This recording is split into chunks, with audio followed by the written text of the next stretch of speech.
by himself. So let's give him a round of applause as he comes up. I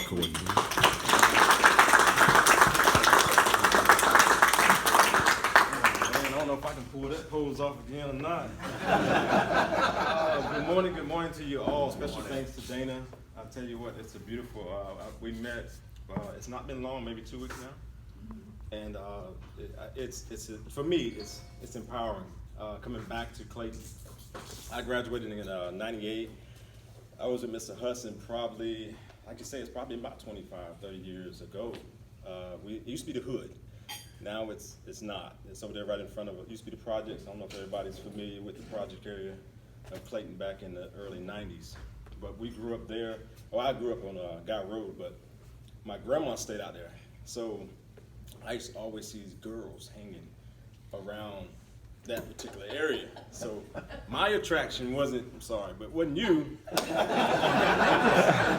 I just kept you safe. You were the bridge. You got me there. So I just appreciated that greatly. But no, I am Fred Foreman Sr. I have graduated from Clayton High School. I'm from Clayton, originally from Raleigh, a place called Worthdale, North Carolina. So we been here for a while. Went to the military, came back, got married.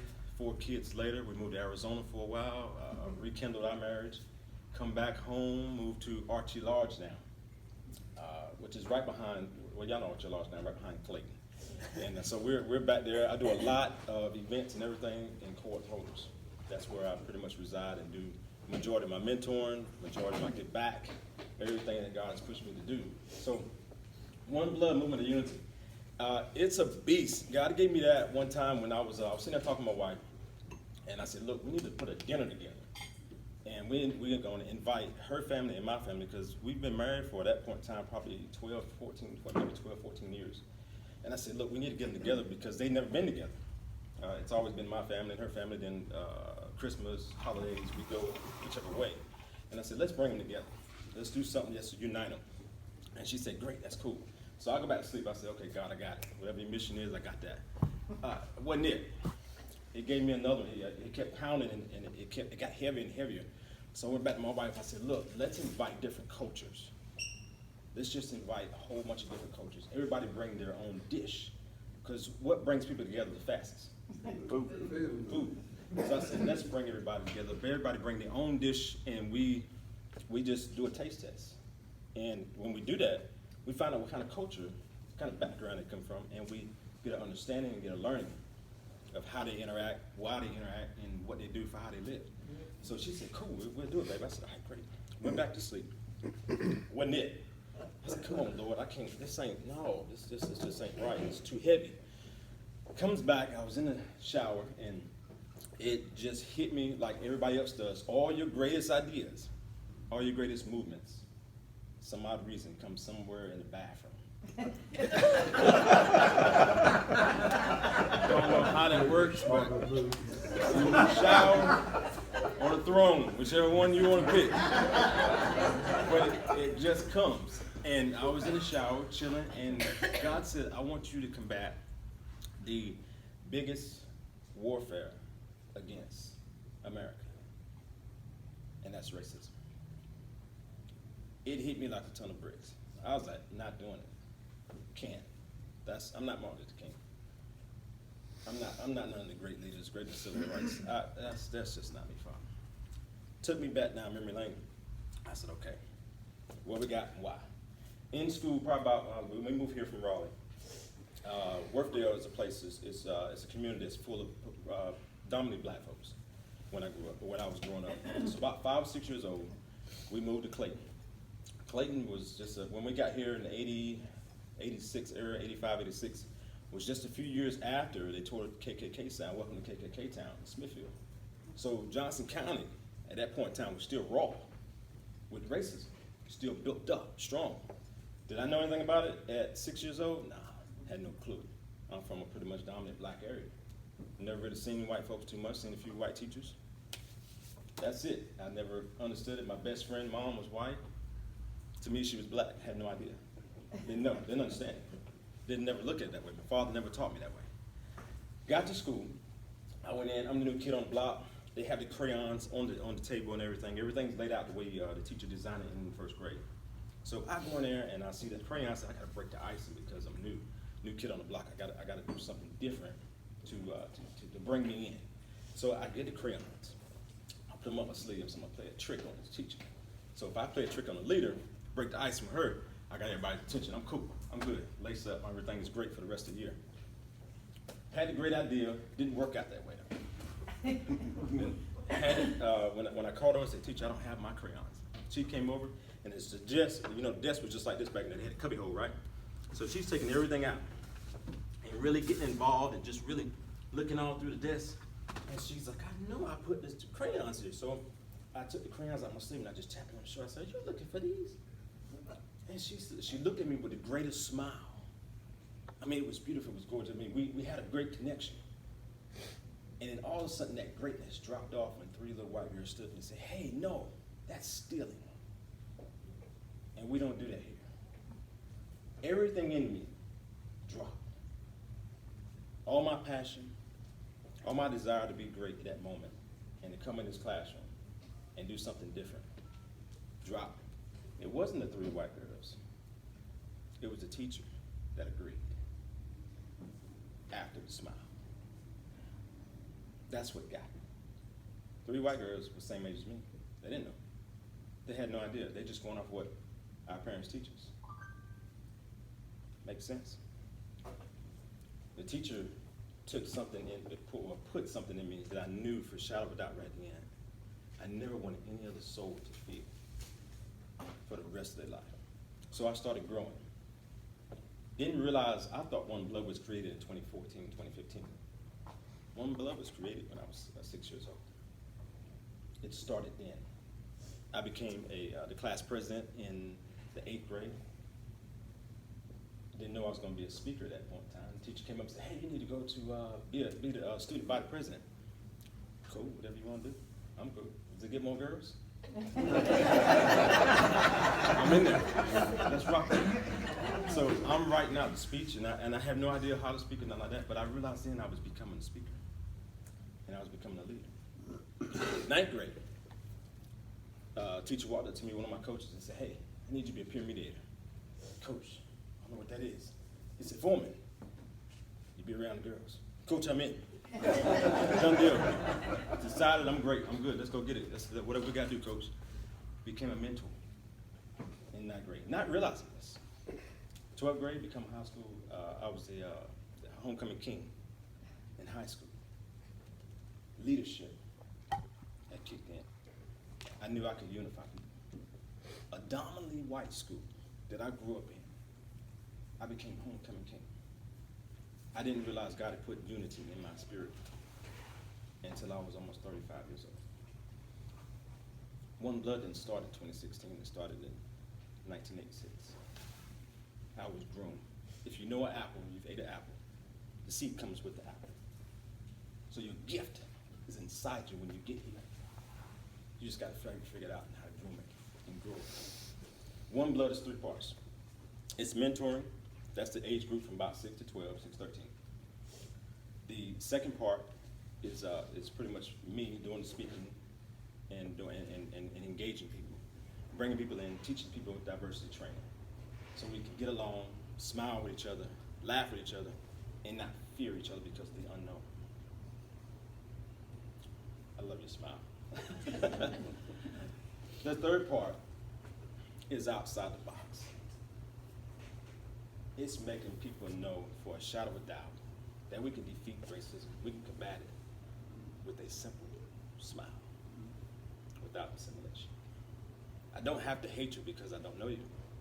I don't have to hate you because I don't understand you. I can have a conversation with you and gain the best interests, learn the best interests of you if I just smile at you and have a conversation. We can combat this thing, and we can beat it if we stick together. The way I believe we can do it is eradicating it through our kids first. Why? Because that's where it's pure. We're the poison, like the teacher was to me. I chose to combat it in a different way. I made sure for the rest of my life I would never make anyone else feel lesser than I felt at that moment at 6 years old. that was heartbreaking. It beat me for a long time. But I made it my point to make every kid that I meet from now on and tell them the full-blown truth of American history, not white, black, Hispanic, or Indian. If you're from these states, it's American history, period, point blank. I will stand on that, and I will combat anyone to the level of that history that wants to combat with me. I'm firm in what I believe in. I love what I do. I have a passion for it. I'm going to change the world one city at a time. And I need everyone's help to do it. And the way you do it, just smile. Have a conversation. Y'all be blessed. I appreciate you greatly. Danny, you're so beautiful. I thank you. Everybody, you're great. I love it. Thank you so much again. He was a big. So, what recently, gave you the confidence and the foundation to go forward and step out of whatever you were doing for income to go do this on your own? Oh man, that's a good question. Seriously, I was with a company called Gelder & Associates. I'm an asphalt engineer, and design the roads that you drive on. If it's broken and have potholes in it, that's not my fault. But I was with them for 8 years. They sold the company to Fred Smith. When Fred Smith bought us out, right before they bought us out, I had made it from the shovel to only answering to the president and the vice president. So I made it happen. I rocked it out for 8 years. I pushed it to the level of highest that I could I wanted to go. I wanted to be in the top. And so I made it. And when I made it, we got bought out. Sadly, when we got bought out, I went through a racial incident that I had to report and had to bring lawyers in. And we had to have a discussion, and we had to squash it. It was crazy. The key, what got me was, they always say they can't take your knowledge, right? That's the saying. Everybody says, well, you can't take your knowledge. Get all the knowledge. Even when we're growing up, gain knowledge. They can't, but they can sell it at any given moment. I sell my own knowledge now. I resigned in April 7th. I rocked it out with them for 5 months. I couldn't take it anymore. When you go from the top and you go back to the box, it's a hard concept. I got used to doing this, and now the rabbit had a gun, and it was pointed back at me. And I told my sons, I said, I have a son in college. I have one that's an outstanding football player at Corinth Holders. He's our running back. He's graduating this coming up year. Then I have 2 beautiful princesses who turned my military skill set to just butter. They're 9 and 7, and they have daddy rap. I mean, completely. But I decided to go full-blown entrepreneurship. So I did right now. One Blood is full blast. I am a certified Christian life coach and mentor, so I do that as well. And that's how I make my income now, is through donations to feed One Blood and to feed my mentoring and to feed the homeless and needy. That's another big part of One Blood, is we feed the homeless and the needy every year. For Thanksgiving, we cook a bunch of turkeys and we hand out plates. We deliver them. Last year we got over 400. I think like 420 is what we fed last year. So racism is so deep and it's so embedded that I think people do it without even recognizing it now. And they don't realize it until it hurts, which is natural because you grow in pain. You don't grow in happiness. You grow when you feel pain. That's when your knowledge picks up. That's when you gain. And that's when I realized I didn't want to live somebody else's dream anymore. Living another man's dream is the gift that is dependent on the gift that God gave him. So you put the gift that God gave you, you put that on the back burner, and that's not cool. Because you're saying, God, I don't trust you what you trusted me with. I trust somebody else's what you trusted them with. So I trust what God gave me. What he trusted me with is what I do now. Life coaching, life mentoring, and making people smile. And the majority of your support currently comes from? Right now it's Fred Foreman. Yeah. Right now it's Fred Okay. Foreman. Yeah. So I do whatever it takes to feed my family. Legally. Any other questions? That man don't change. So did you go back? No, I'm not on vacation. I'm not on vacation. He's not yet. That's good. Anybody other questions? All right, let's give a round of applause. Mike, I told Fred how you got to the Clayton Rotary Club. Would you share that while we have a few minutes? I got to for those of you who don't know, I was over a program called Kids Cafe, which myself and Kay Johnson worked the program for about 5 years. Is that correct, Kay? That's correct. And we started off with the particular program in helping, for those of you who don't know, Cooper Elementary School was classified at that particular time as they're getting ready to shut it down. They're getting ready to shut it down. Yeah, they were going to shut the school that was just performing that bad. And my church, which me and Kay was a part of at the time, said we have to do something to help the school out. So we partnered with the principal there. And it was really, if you understand about how school stuff works, it wasn't but with the Lord. They actually ended up giving us 25 of their students that were having problems with homework and passing the EOG. That's where it started. We did it at our church. I'll never forget to get it at our church. And we had about 25 students in there. And what we had planned to do was use some of the older retired teachers at our church to help out. And they were going, I can't do these kids, you know. And I'm telling you, Kay is my witness. I'm telling you, Kay is my witness. I'm standing there in our fellowship hall, and I'm like, and they're having a fit. The older women in there, they're retired, and they got new math, and they're complaining. The phone rings. I pick up the phone, and I said, New Trinity Missionary Baptist Church, young lady, Rebecca Jewell was the young lady. She says to me, hi, my name is Rebecca Jewell, and I'm over here at Clayton High School, and we have some honor roll students, and we heard that you just started something over there. Can we get some time in? Can we have to do something in the community? Bingo, thank you, Lord Jesus, thank you, Lord Jesus. And we started a partnership where they would get so many hours, they would come over and tutor the kids. And so we only had 25 kids. I gotta tell this part, bear with me. We had 25 kids. They would come in, we would feed the kids. Johnston County allowed us to get a bus. That's unprecedented, okay, knows this. Because they don't do that, but they felt it was so significant, so a bus would actually come and drop the kids, those particular kids, off to us, all right? Program went good, everybody was happy. The very next year, we were starting it up again, and I'm a little late so what we decided, we had got a building. And what we decided to do, we had an open night where you could come, and you want your kid to be a part of it. And I'm on my way, I'm a little late. I called Kay and I said, hey, I'm a little late. She says to me, hey, you need to hurry up and get here. I said, I'm on my way. I said, what's wrong? She says, it is packed.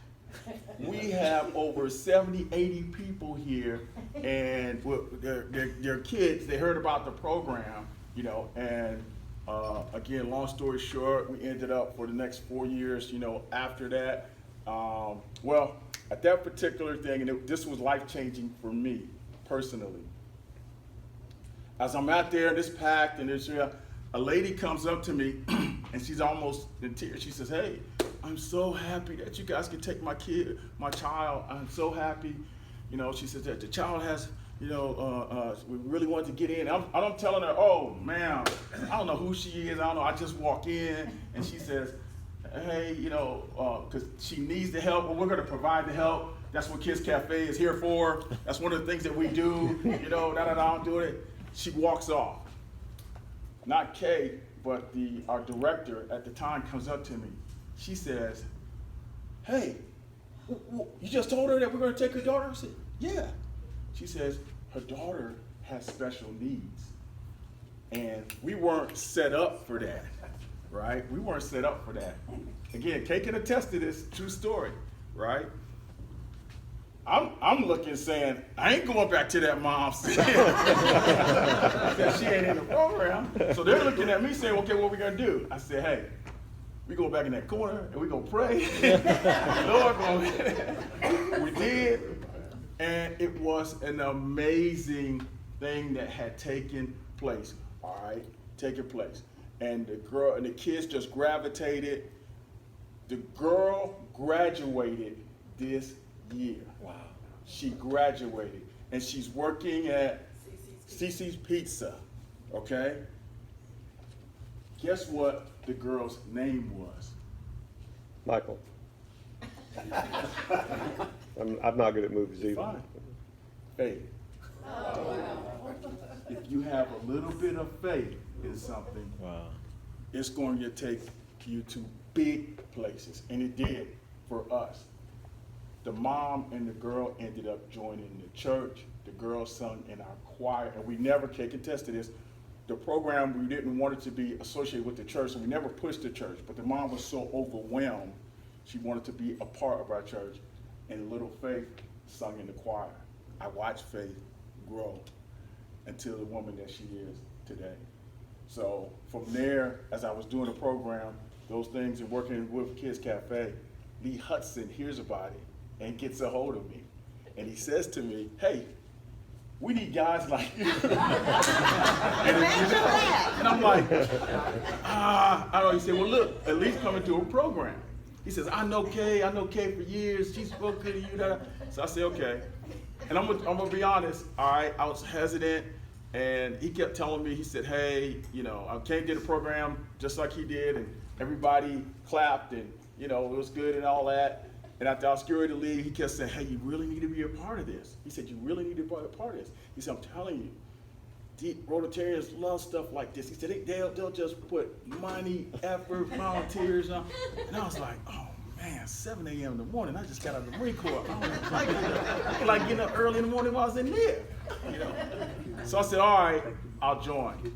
What was so phenomenal to me that I had said to myself, and I know it's one of you, right? Looking over his chair. I said to myself, well, maybe 2-3 years down the line, they're gonna go, they'll start helping with the program. That year, when I joined the program, the Rotary sponsored, it was a grant for $3,000 or $6,000, I can't remember the amount, but Lee went with me. We purchased computers and software, Study Island software for all the 40-something kids that we had in there. We had a computer room, Rotary computer room, and the kids would rotate in and out. The impact of what that did at the end of the 5 years, it wasn't a total thing. We were a huge part of it. Dr. J-Law, who was the principal at the time, called me to come over to the school. And she said she had something she wanted to share with me. And what she wanted to share with me, that she had kept the kids who had tested like this and tested like that or whatever, that were coming over to the program. I just didn't, but she had it.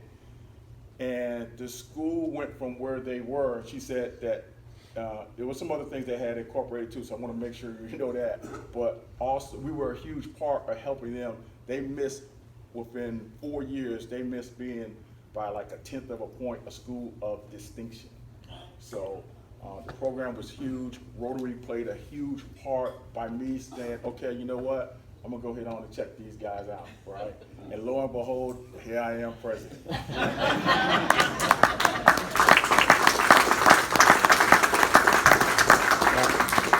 We'll play something. Yes, sir. One more thing. Tonight at 5 o'clock, if you guys are free, I am doing a community and law enforcement uniting. It's going to be at, I always call it Winn-Dixie, but it's not. It's Clayton Crossings. Mm-hmm. I'll be there at 5. I do that show. I've been doing it online for a while, but now I'm able to bring everybody together. So the PD from Nightdale, they'll be coming in, and then I have the community. So I flipped it. Usually the community asks the police officers questions, hard ones, to see how we can better unite. Now the law enforcement will ask us questions to see how we can better unite. So that'll be at 5 o'clock, Clayton Crossings Church. If you guys have time, please stop by. He has some cards up here too. Mm-hmm. So Again, thank you for letting me share that, Lee. Thank you for that. It's important. It's what we do. Yes, sir. Yes, sir. Yes, sir. Yes, sir. This will be my last one. If we could all stand for the full-weight test. Of the things we think, say, or do. Is it the truth? Is it fair to all concerned? Will it build goodwill and better friendships? Will it be beneficial to all concerned? And with a grand.